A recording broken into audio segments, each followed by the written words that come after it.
La Nuorese ha archiviata la vittoria per 1-0 sull'Olbia, ha ripreso gli allenamenti al fine di farsi trovare pronta alla sfida col Fondi, da cui dipende gran parte della stagione. In questa intervista però Federico Bonu ritorna sulla gara vinta contro i galluresi.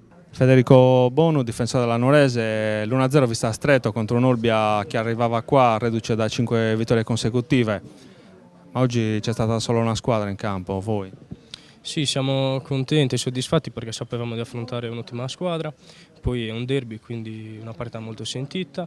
E noi comunque siamo scesi in campo consapevoli delle nostre capacità e sapendo di disputare comunque una grande partita perché era anche fondamentale fare il risultato in questo momento del campionato.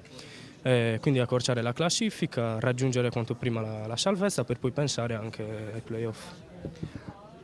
Oggi lei è stato schierato in posizione centrale insieme ad Alessandri, insomma avete chiuso tutti i varchi, l'Olbia non è mai arrivato al tiro.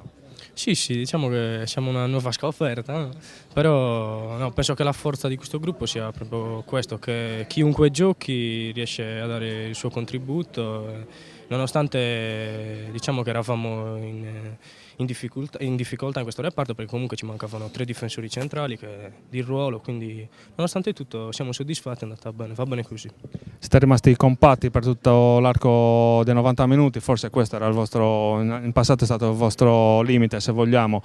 Oggi insomma concentrati fino alla fine, nel finale potevate chiudere la gara segnando altri 2 gol. Sì, sicuramente potevamo chiudere la gara, però ha fatto anche delle grandi parate il loro portiere, quindi merito anche al loro portiere. Sì, Mari è stato un po' un limite mentale nostro in alcune partite dove non siamo riusciti a chiudere magari prima le gare o a fare qualche gol in più, certo, però l'importante è portare a casa i 3 punti. Giovedì si va a Fondi, un'altra gara da affrontare con lo stesso piglio.